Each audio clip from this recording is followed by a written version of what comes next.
پشتیبورینا چهار روزا ترموی کسی لدوران نلوا ریکان به اگر توباران سپاه ترکیه شهید بوی وگراندن ناحیه شیرازه. برای کسی شهید بوی جدی بجید. پشتی کو همی ریل ما هاتینا گرته مداخواست جهازم پککی کرد که هریکاری ما بکن. و آنجی سوز دامه کو ترمی به وگرین و سوزا خوب جه اینان. زیداباری کو هن بریندار جیدان. سپاس با خودی و سپاس با هر کسی که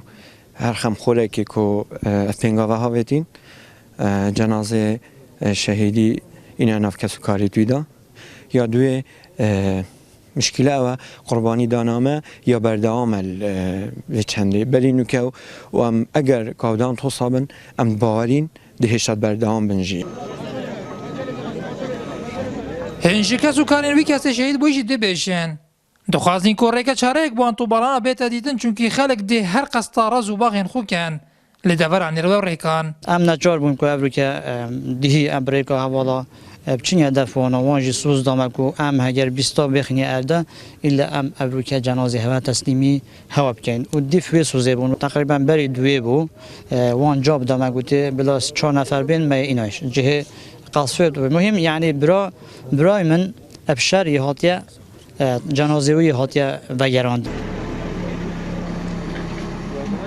هیویتین کو اون بودیار کردن جی اون شهیدی که بل کو هش گنده مبخو اون شهیدی نهیا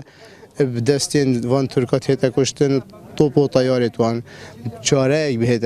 دیتن بو وان بابتا یعنی اون چاره کار بکم شهید صدقی و شرط کو ام بابتی درباز وین خلاص وین هیویتین یعنی اف بابتا پتر بهت گنگش کرد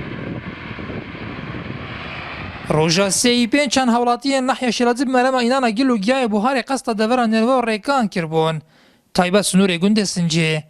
لیجلای سپاه ترکیه و دینا تو باران کرنو ده انجام دا کسک شهید بیتو ایک دیشی بریندار دبید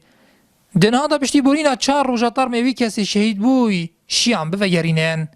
نیاتور ماری این نارتی ناحیه شیرازی